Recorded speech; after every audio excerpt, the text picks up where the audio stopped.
right, well, good afternoon. Come on over here, Rick.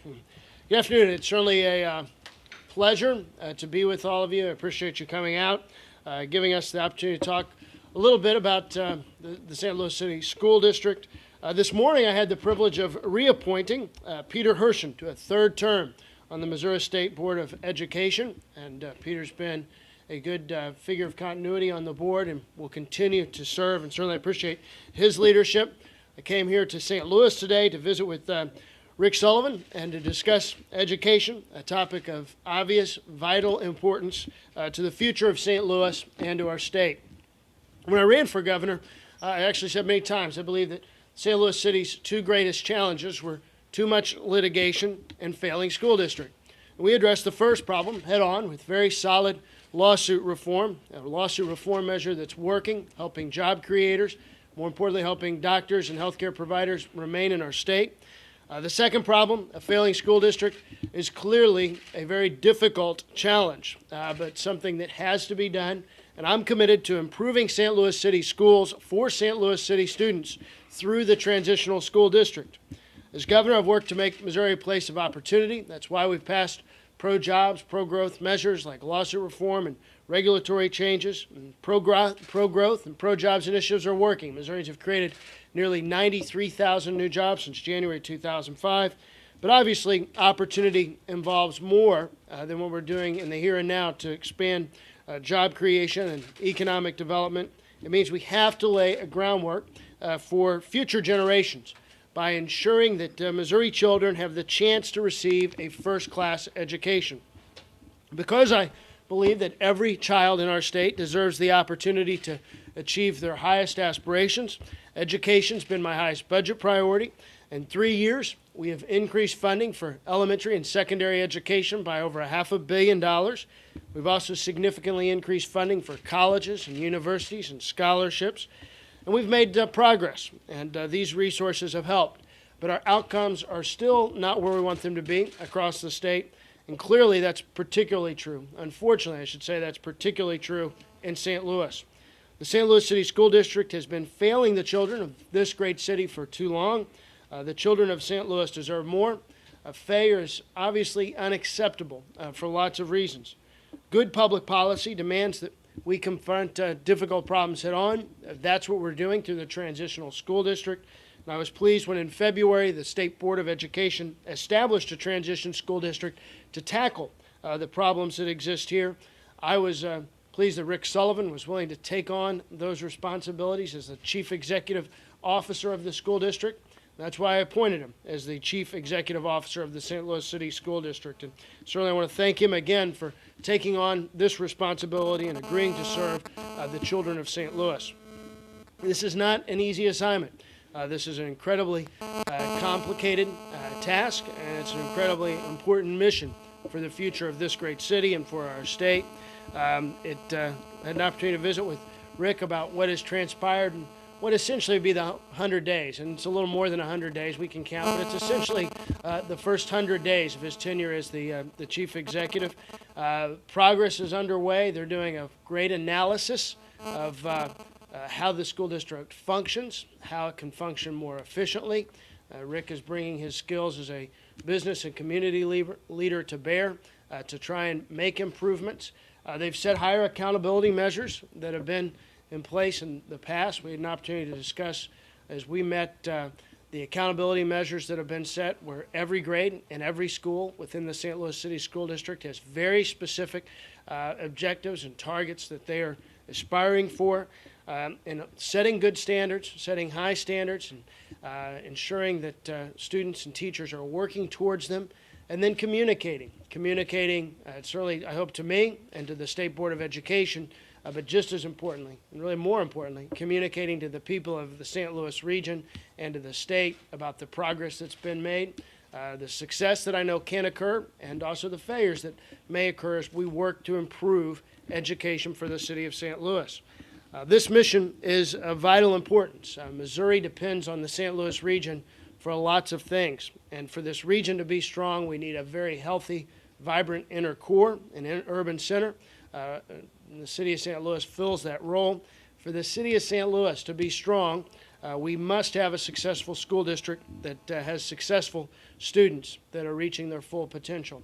So, Rick, I want to thank you again for what you have, your willingness to take on this task. I certainly appreciate what's occurred over the summer and in the beginning days of the school year, and I want to assure you of my continued support as you work to reform and improve the City of St. Louis School District. And now I'd like to ask Rick to offer a few comments, then we'd both be happy to take questions. Rick?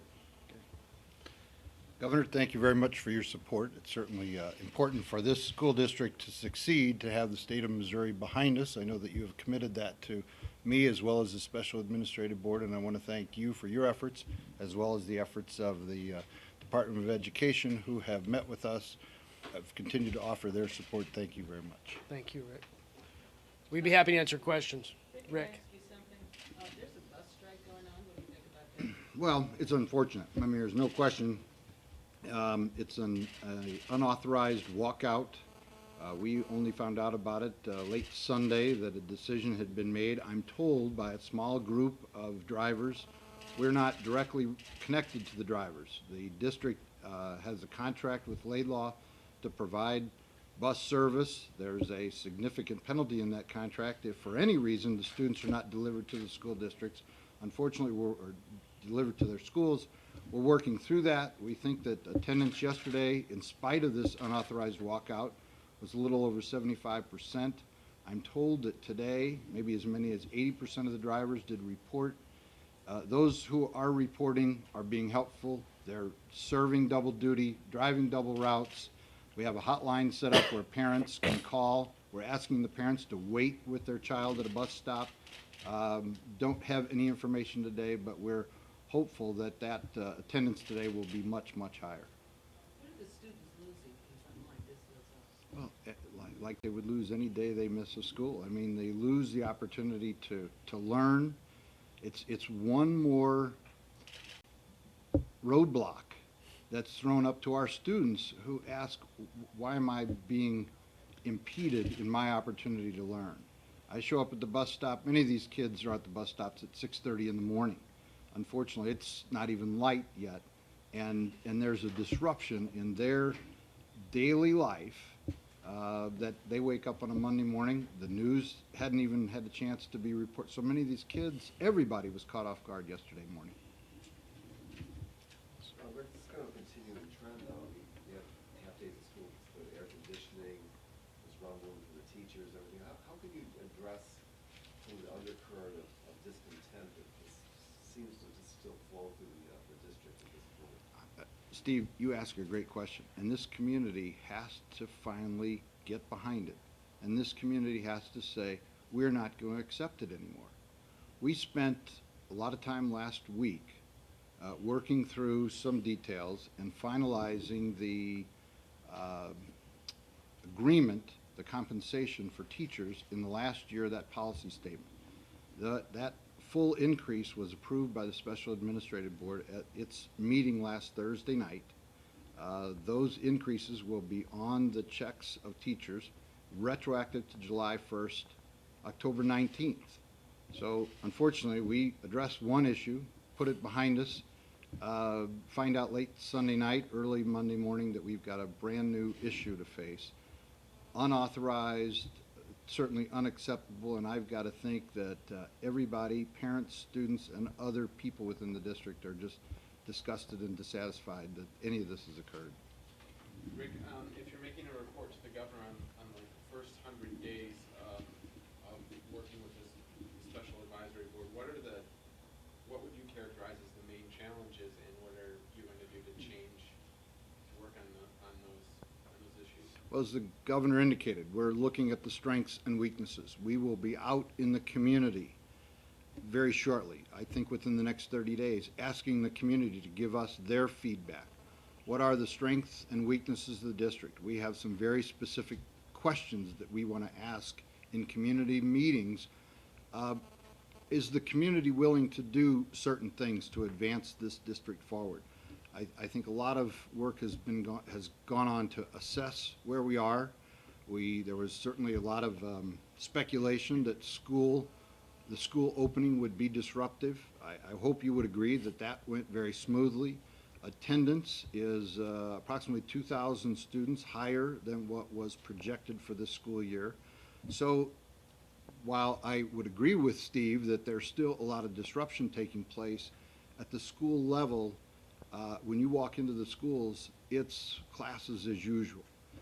To address the longer-term question, though, we've got to make significant changes, significant reform if we're going to change and improve school for the kids in St. Louis Public Schools. At an institutional level, though, could you give me an idea of what a few of those changes might be? Well, I don't know that any of those specifics are in place. Those are some of the things we're still working on right now. Governor, are you here to give an A to Mr. Sullivan and the rest of the SAB? Yeah, and I'm certainly here to assure them of my continued support and interest. This is of vital importance, not just to the city of St. Louis, but really to the entire state. It's certainly important to the region, but I believe it's important to all Missourians that the largest school district in the state of Missouri be a successful school district, and it reflects poorly on the city and the state when we fail to make the mark. And I think improvements will occur. I think the evaluation, the sort of evaluation that's underway is of importance. I also, was pleased, again, already setting good accountability standards. One thing I was particularly impressed by is the fact that in our discussions that the transitional board and Rick Sullivan both intend to be very candid with the community, certainly with the governor and with the state board, but also the community about what's going well, what's not going well. And I think that sort of candor is critical as we move forward about what the successes are. And there will be success and there will be failure. And I think we need to be very candid about the success and failure that occurs during this transitional school board process. We got into this mess because the test scores were so lousy. What are you looking for, Governor, to see that Rick and his team are doing what has to be done to bring test scores up? And what can you do to bring test scores up?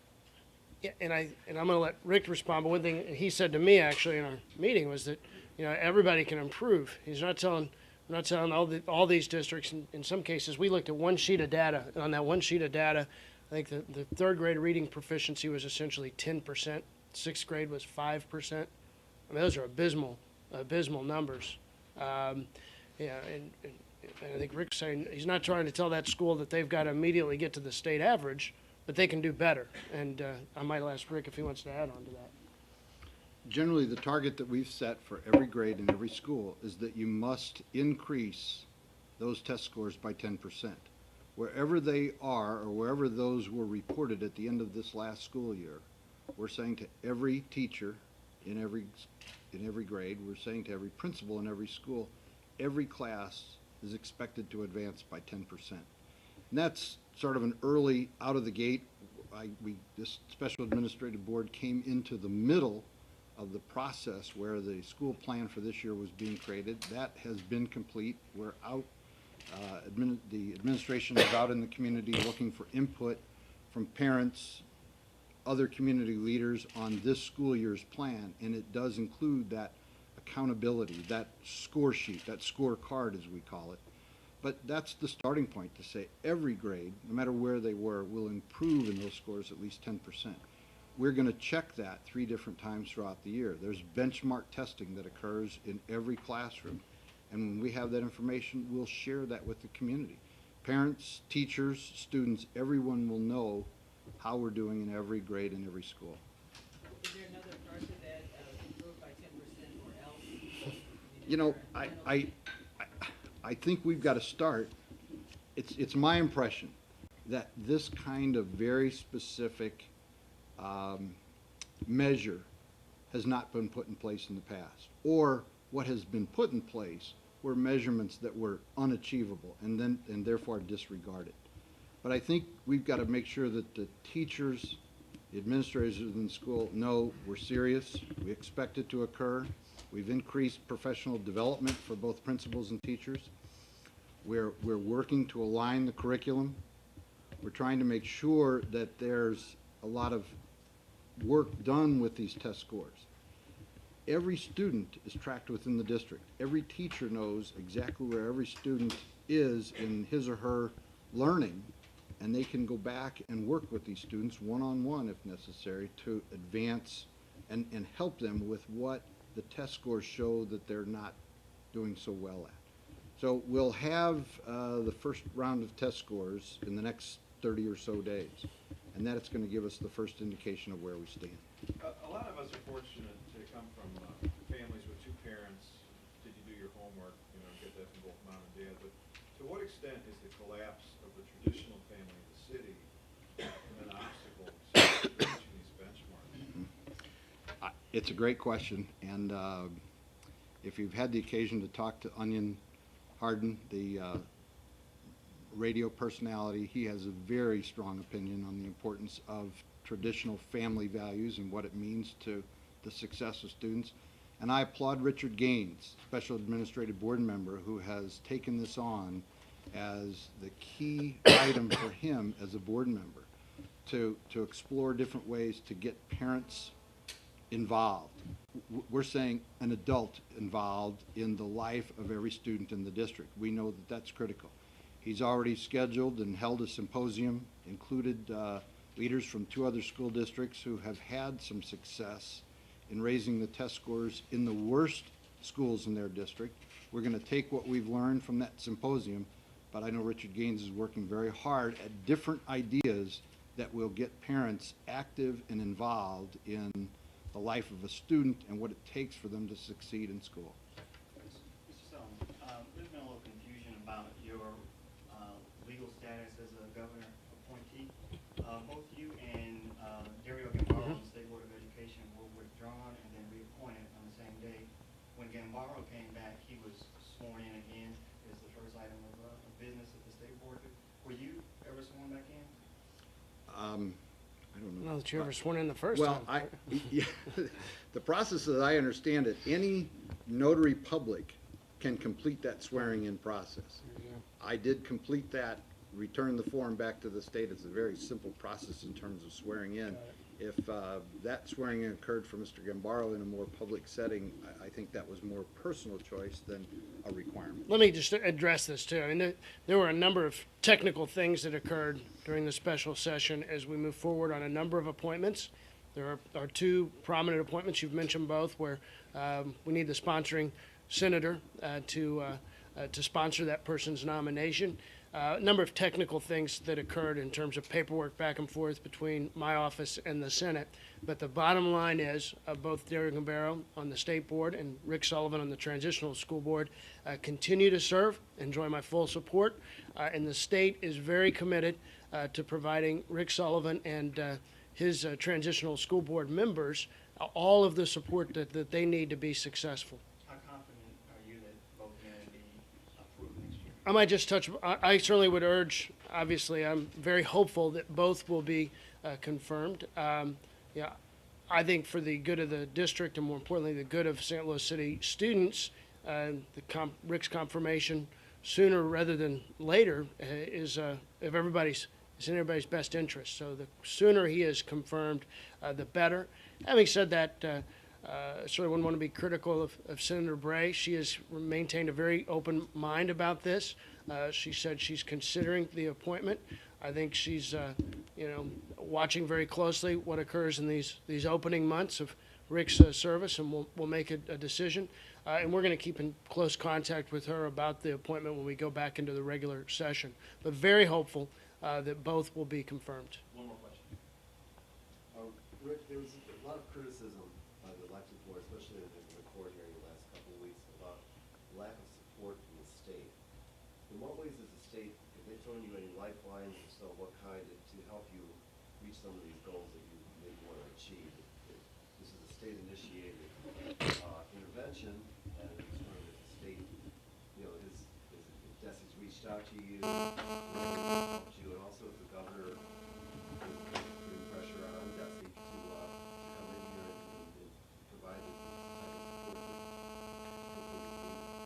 You want to take the last issue first? I don't. Yeah, and I think we're providing support in terms of obviously financial assistance. We've had significant increases in overall education funding.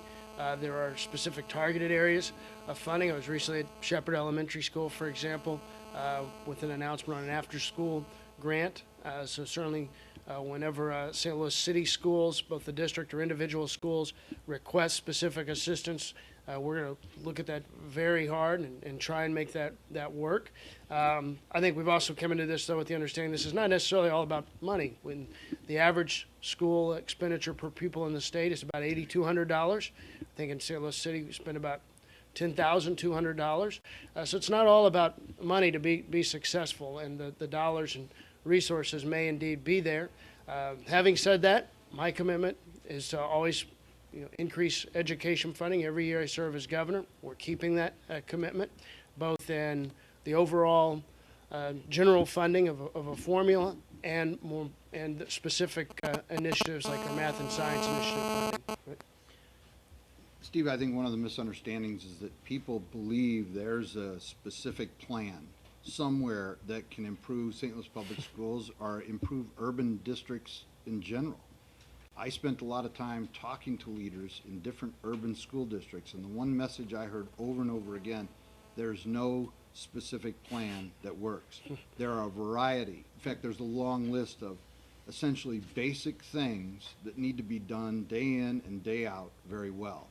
And that's maybe what we have lost sight of. Specifically to your question, DESE has always been responsive. Any administrator there that I have contacted has been quick to respond, been available, and have provided all the support we have asked for so far.